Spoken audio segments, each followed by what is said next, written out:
Welcome to this first information session for applicants that are thinking about applying to MedTech Innovator Asia Pacific 2026.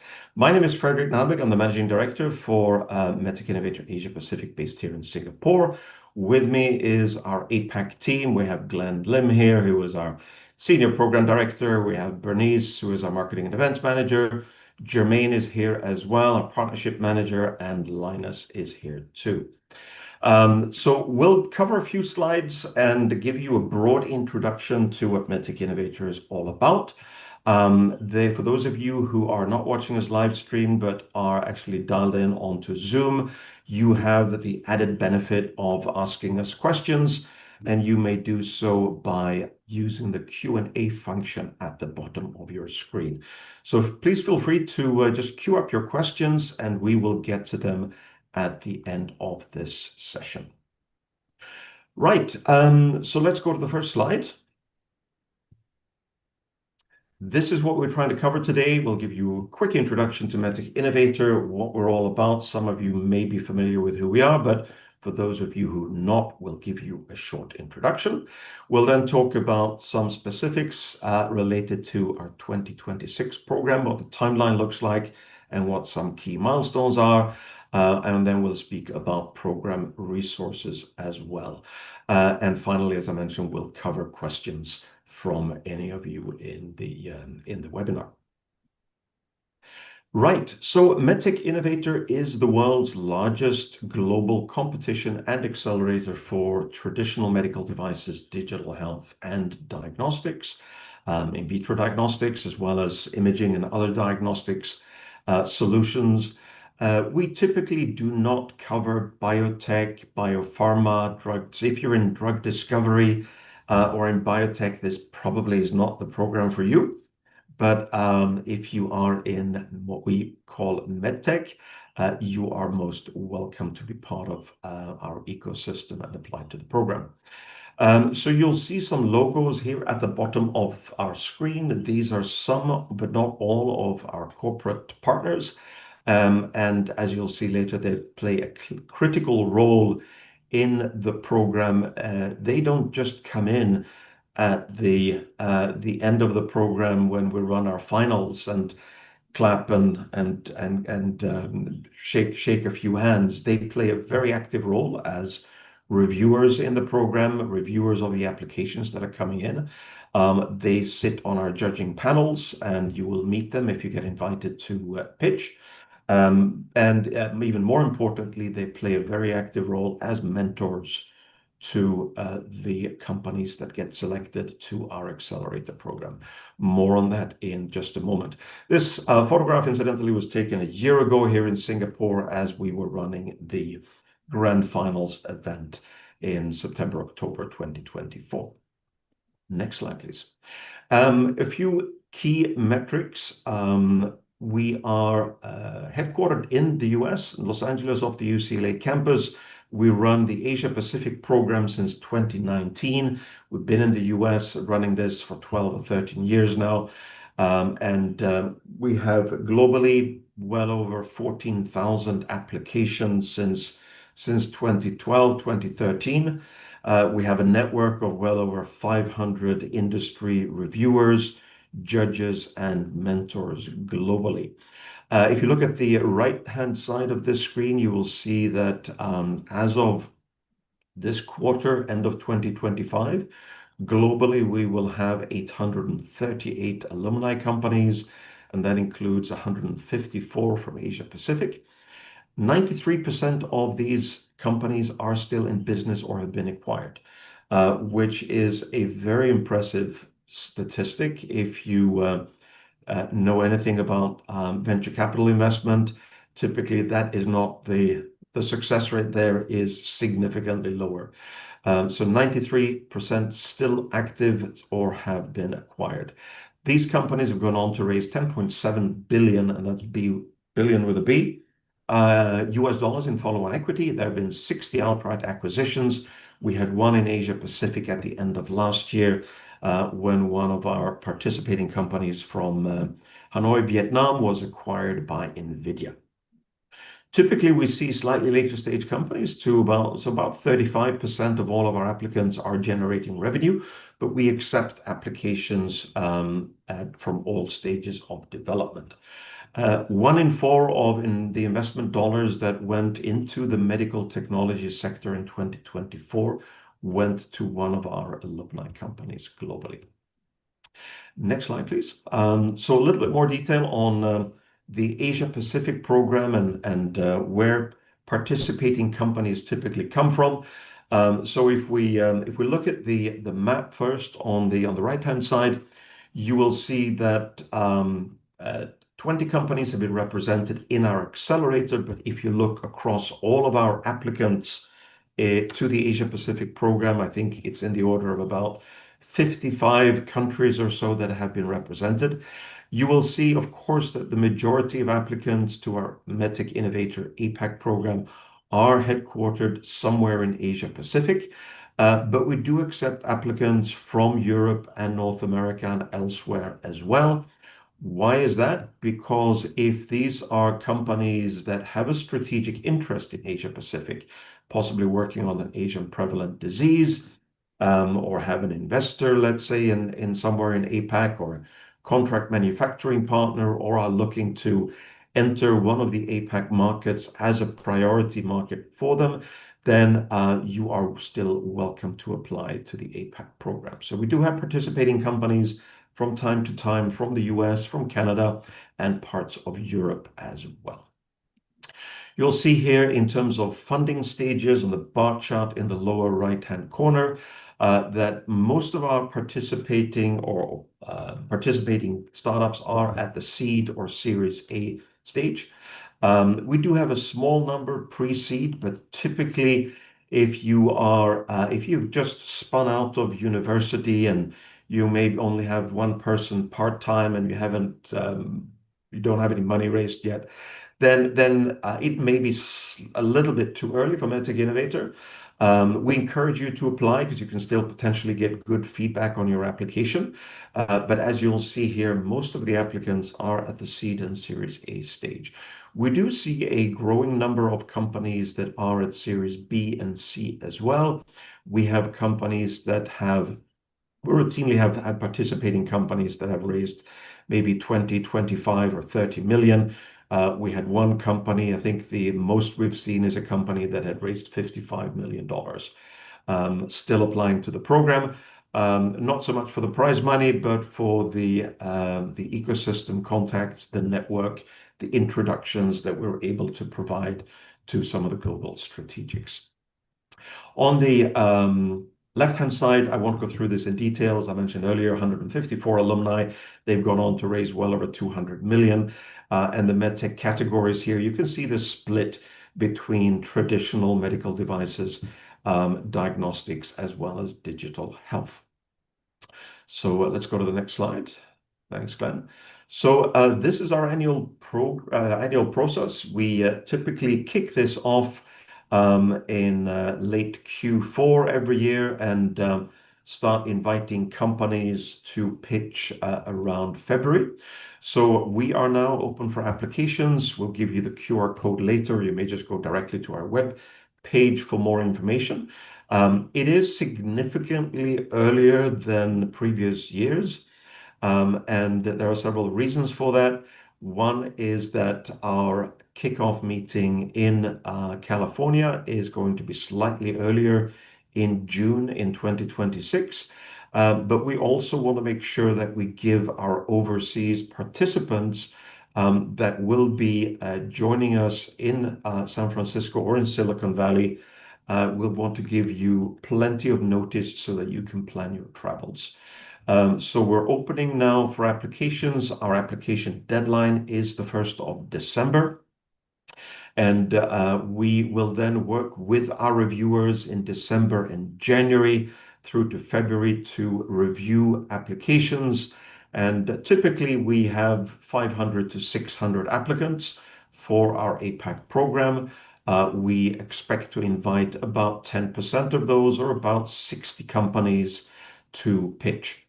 And Glenn will tell us more about this in detail in a moment, but you can either pitch online, we have virtual pitch events, and we have in-person pitch events as well. This typically happens in the March to April timeframe. May is when we select the companies to the accelerator. 20 companies typically get selected every year to join the accelerator, and that kicks off in Mountain View, California in June. It is a 4-month accelerator that is virtual, so you do not need to relocate for the accelerator program itself. You need to show up at the kickoff and you need to show up at the grand finals. The grand finals typically happen in Singapore sometime in October. We don't have the exact date yet, but it's likely to be end of October 2026. The beginning and the very end of the accelerator are in-person events, but the accelerator program itself is virtual and online. So whether you're based in Sri Lanka or New Zealand or Estonia or Mongolia, you are welcome to apply. You don't have to fly anywhere to participate in the accelerator program. Next slide, please. So maybe I'll hand over to Glenn here. He'll go through the details of this in a little bit more detail. Let me just remind everyone that you are most welcome to queue up your questions already now, and we will get to those at the end of the program. Glenn.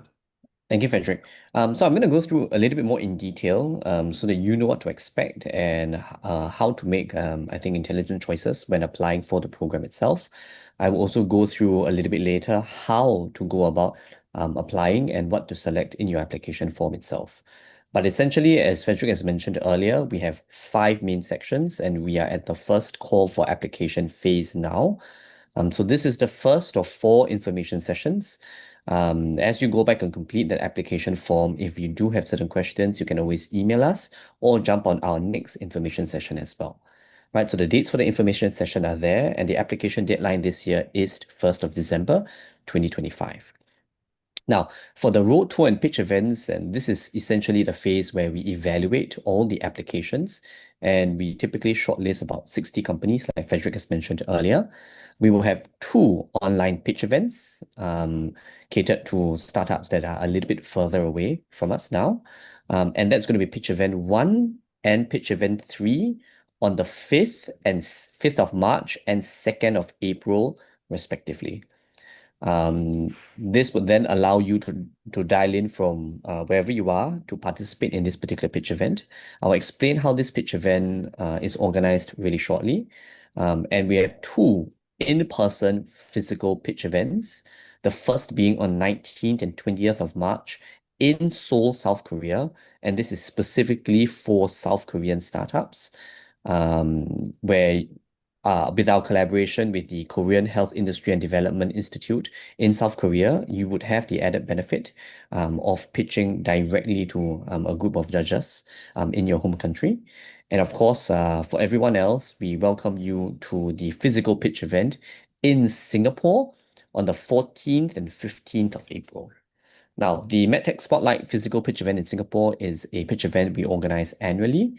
And it is not only for Singapore companies, but we do have companies flying in from India, from China, from Hong Kong, from Japan, from Australia, essentially from everywhere around the world.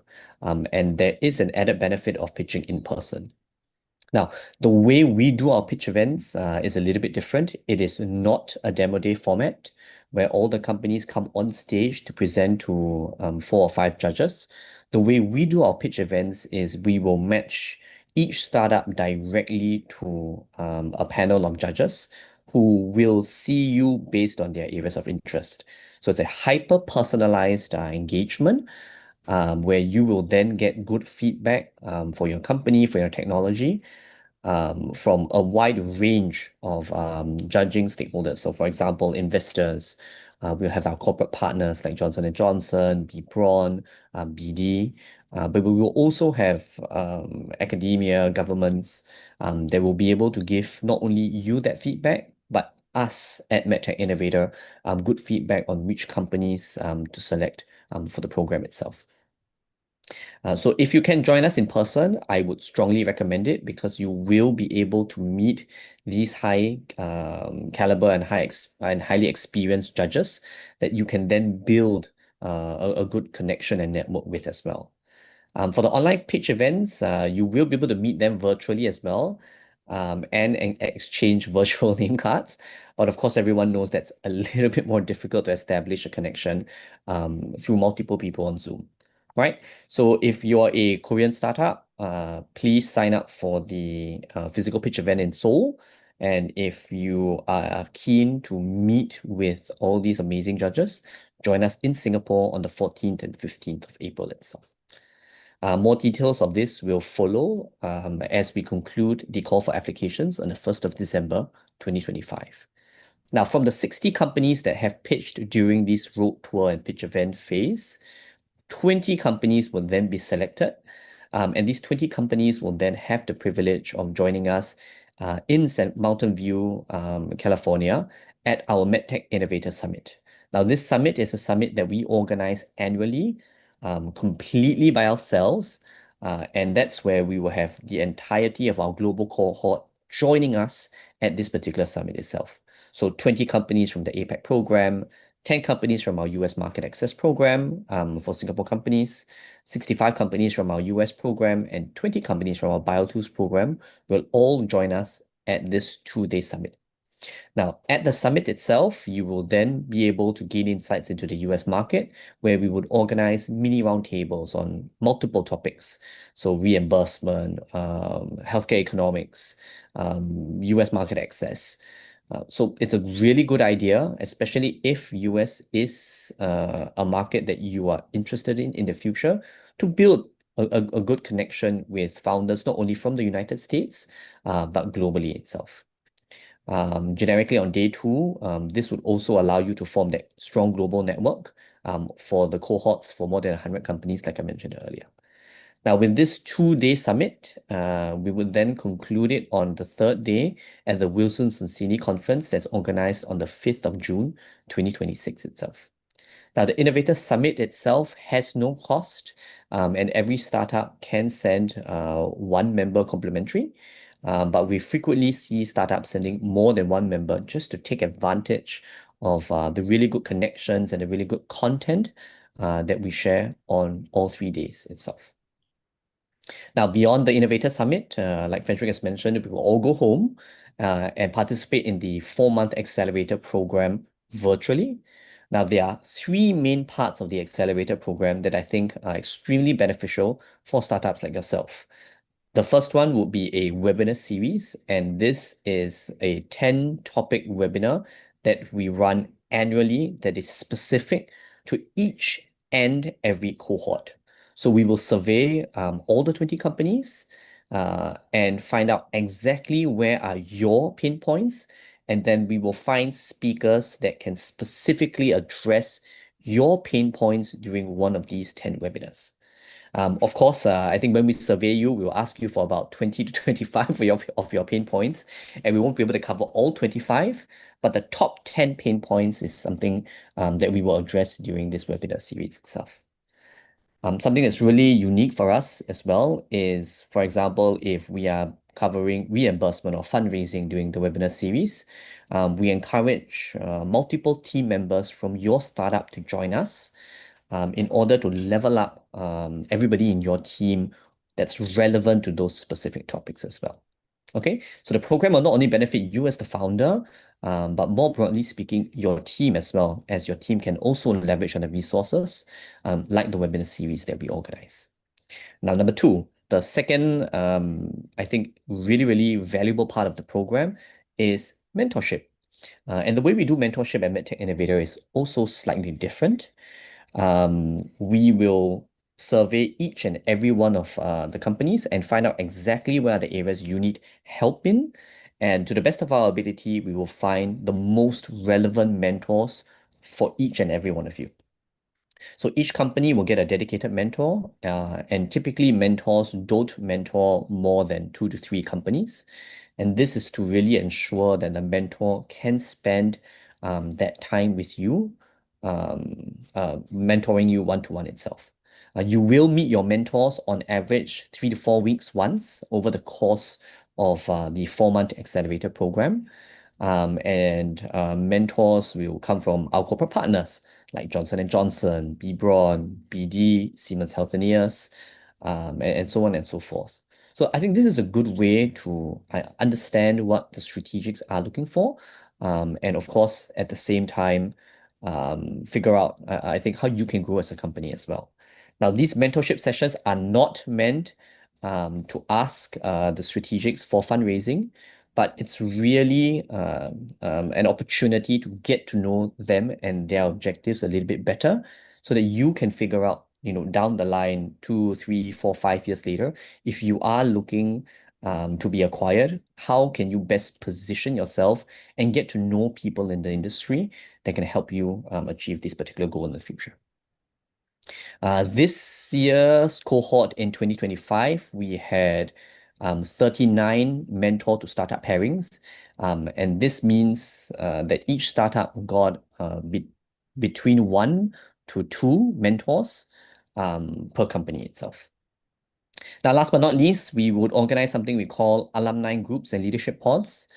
Myself and Frederick being startup founders ourselves before, I understand that I think startups, it's a very lonely journey, trying to launch your own startup. And so that's why what we try to do is to help you to form strong peer-to-peer support groups. And this would mean that for each of the 20 companies, you will get to choose who you want to form your own support group with, right? And we'll try our best to form like-minded startup founders together. And these relationships usually transcend the program itself. So I think feel free to make startup founder friends across the different geographies. We typically have roughly about a minimum of I would say 6 to 8 different markets, startups from these different markets itself. So you will definitely get to know friends from other markets as well.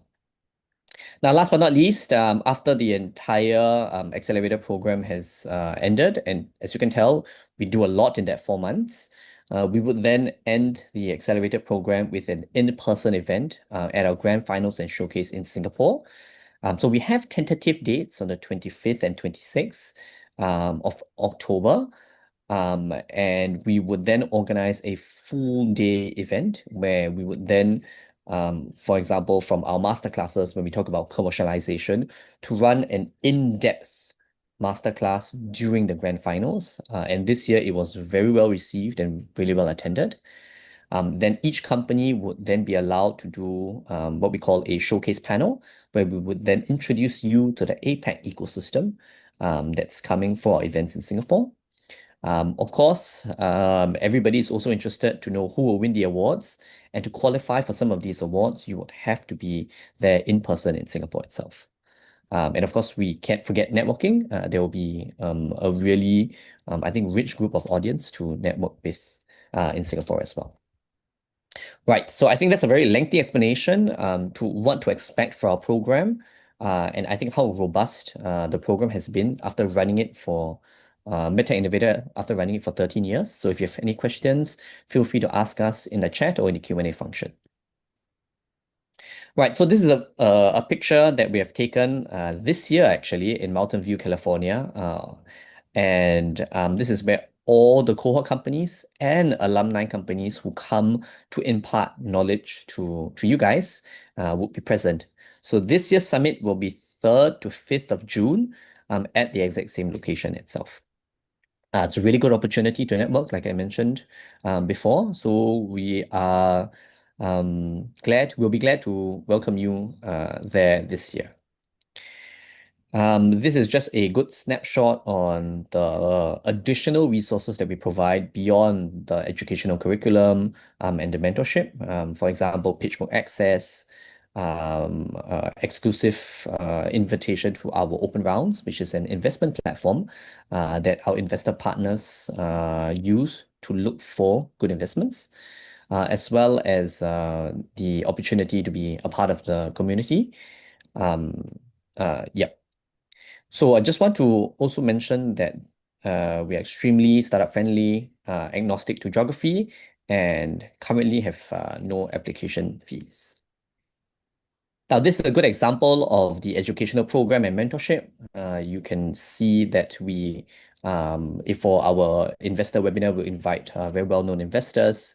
For reimbursements, the reimbursement webinar this year, we actually invited Dr. Pinaki from B. Braun to join us, and Michelle Costa from Johnson & Johnson to share a little bit more about reimbursement and health economics. If you would like to know a little bit more about the topics we cover in our webinars, feel free to hop onto our website. We do share this annually itself. These are just some of the pictures and I think what to expect. So the top few pictures will be the grand finals in Singapore. If you take a look at this picture in the middle over here, on the middle left, that's how we typically do our pitch events. And if I am not wrong, I think that is also where our grand winner from the 2025 cohort, Australia Scientific, was pitching in Singapore to a group of judges. And as you can tell, he came alone, but there are 4 judges on that table, including BD, which eventually mentored them during the program itself.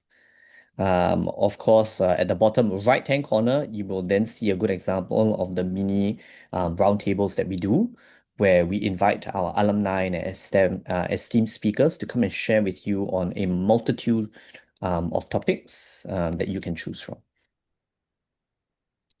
Yes, so like I mentioned just now, I think our 2025 grand winner was actually Australia Scientific from Australia, who won the $175,000 prize itself. And it was actually 2024's grand winner that gave out this prize to Australia Scientific this year. And just to add here, I think Bernice just included in the chat function here the link to the press release that was issued last Wednesday, last week, to announce the winner from our grand finals event on Tuesday here in Singapore last week. That's right. Yeah, so I think this is just another picture of our grand finals. As you can see, we do give out quite a number of awards, including the Cambridge Consultants Product Development Award as well. So applications are now open for our 2026 program with the deadline of 1st December 2025. And this is the link to scan to apply in our own applications portal.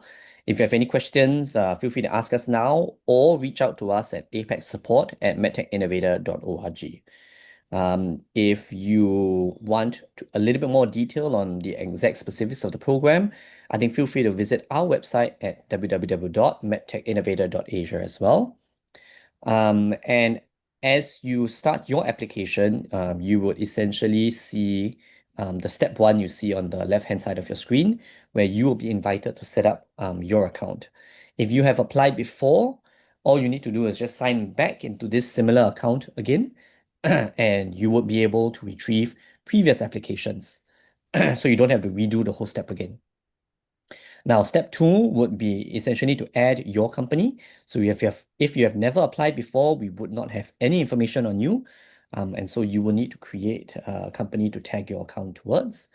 And if you have applied before, you should not see step 2, or you would just select your own company here itself.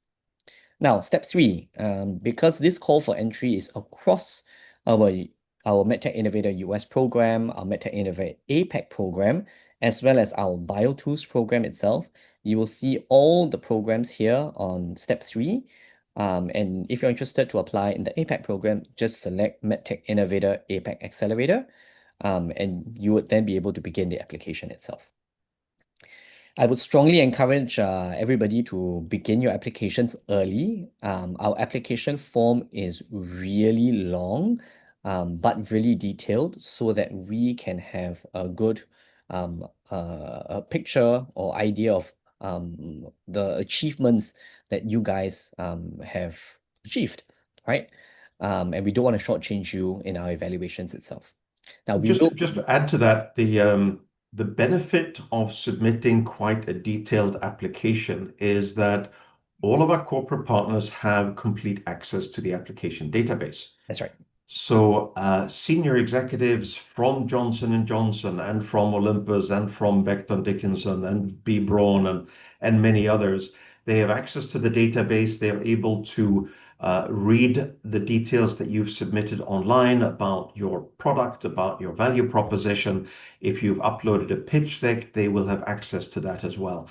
So it's a great way of just making sure that you're on the radar for some of these corporates. And they will review that information as they review all the applicants and then determine and give their recommendation as to which companies get invited to pitch.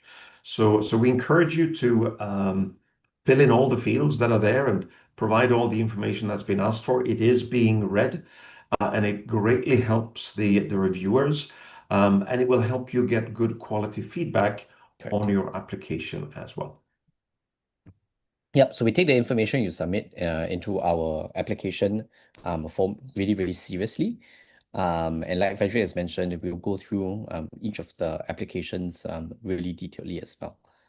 So the more information you fill, I think the better the feedback we can give you as well. And of course, the better chance you would stand in being selected for the pitch events that we organize.